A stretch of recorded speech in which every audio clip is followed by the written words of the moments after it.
नमस्कार, मी करिश्मा.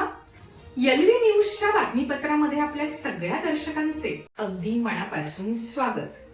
आपण पाहत आहात एलव्ही न्यूज.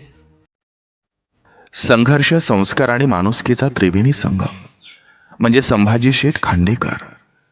एका कर्तृत्वान प्रवासाची गाथा. कवठेमहांकाळच्या भौगोलिक सीमात असलेल्या कदमवाडी या छोट्याशा खेडेगावातील मातीला स्वतःचा एक वेगळाच दरवळ आहे. आणि याच मातीत वाढलेलं एक व्यक्तिमत्व म्हणजे संभाजी शेठ खांडेकर. आयुष्याचा प्रवास सुरुवातीला किती खडतर असावा याचं जणू एक मूर्तिमंत उदाहरण म्हणजे त्यांचा जीवन प्रवास. 1995 सालची ती काळवेळ होती, जेव्हा आयुष्याच्या कड्यावर उभा असताना अचानक वडिलांचं छत्र हरपलं आणि घराची सगळी जबाबदारी या तरुण खांद्यावर येऊन पडली. त्या वयात अनेक जण हातबल होऊन परिस्थितीसमोर मान झुकवतात, पण संभाजी शेठ यांच्या नशिबात काहीतरी वेगळंच लिहिलेलं होतं. संकटांना घाबरून पळून जाण्याऐवजी त्यांनी संकटांनाच आपली ताकद बनवण्याचा निश्चय केला. त्यांच्या मनात एकच मंत्र होता, संकट ही आपल्याला तोडायला नाही तर घडवायला येतात.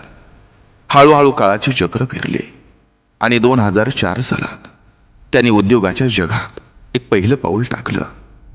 धान्य व्यापाराच्या एका छोट्याशा गोदामातून सुरू झालेला हा प्रवास इतका सोपा नव्हता. पदोपदी त्यांना संघर्षाचं काटं टोचत होतं, पण त्यांनी माघार घेतली नाही. कदमवाडीच्या त्या साध्या घरासमोरून पाहताना त्यांना केवळ स्वतःचं घर दिसत नव्हतं, तर संपूर्ण तालुक्याचं स्वप्न दिसत होतं. हळूहळू त्यांनी धान्य व्यापाराकडून रिअल एस्टेटच्या विस्तीर्ण साम्राज्याकडे आपली वाटचाल सुरू केली.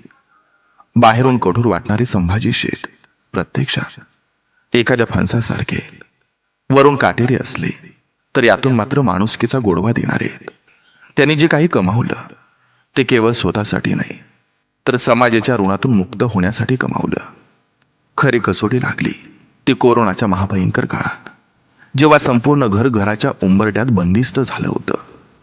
तेव्हा बाहेर पडायला प्रत्येक जण घाबरत होता. तेव्हा संभाजी शेठ एखाद्या वटवृक्षाप्रमाणे गोरगरिबांच्या पाठीशी उभे राहिले.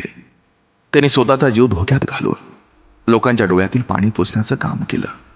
केवळ मदत करणं हे त्यांचं ध्येय नव्हतं, तर माणसाला माणूस म्हणून जगवण्याचं ते व्रत त्यांनी पाहिलं. 2024 साली त्यांनी 125 देशी गायींची गोशाळा उभारली.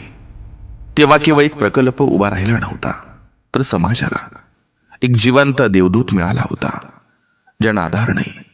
त्यांच्यासाठी खांडेकर साहेबांचा हात हा नेहमीच पुढे असतो. आज कवठेमहांकाळच्या राजकारणात आणि समाजकारणात खांडेकर हे नाव एक भक्कम आधारस्तंभ म्हणून ओळखलं जाते.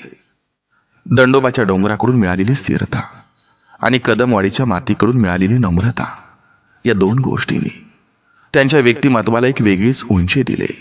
ते नेहमी म्हणतात, सत्ता म्हणजे खुर्ची नसून ती लोकांची सेवा करण्याची पवित्र संधी आहे. त्यांची हीच विचारधारा त्यांना इतरांपासून वेगळं ठरवते.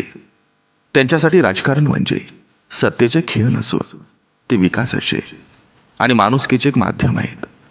आज 2 जून संभाजी शेठ साहेबांचा वाढदिवस. हा केवळ एक उत्सव नाही, तर त्यांनी जपलेल्या संस्कारांचा आणि माणुसकीचा पाझर आहे. काळ्या पाषाणालाही पाझर फोडणाऱ्या त्यांच्या जिद्दीला साष्टांग नमस्कार करावासा वाटतो. त्यांनी शून्यातून जे विश्व निर्माण केलं ते विश्वात हजारो कुटुंबांच्या सुखाचा दिवा आजही तेवत आहे. कदमवाडीच्या मातीचा हा सुपुत्र जेव्हा समाजाच्या हिताचा विचार करतो तेव्हा त्याला कोणत्याही पदाची अपेक्षा नसते. केवळ जनसेवेची ओढ आणि समाजाचं देणं लागतं ही भावना त्यांना सतत कार्यप्रवण ठेवत असते. त्यांच्या कार्याचा हा ओघ असाच अखंड वाहत राहो आणि त्यांच्या आयुष्यात सुख, समृद्धी आणि दीर्घायुष्याची पहाट दररोज उगवत राहो. हीच या वाढदिवसानिमित्त त्यांना दिलेली एक कृतज्ञतापूर्वक शुभेच्छा आहे. चालू घडामोडींचे अपडेट्स जाणून घेण्यासाठी आपल्या एलव्ही न्यूज चॅनलला सबस्क्राईब जरूर करा, लाईक करा, शेअर करा व कमेंट देखील करा. बेल आयकॉनवर प्रेस करा व नोटिफिकेशन्स मिळवा. पाहत राहा फक्त एलव्ही न्यूज. मुख्य संपादक विलास उत्तम लोखंडे.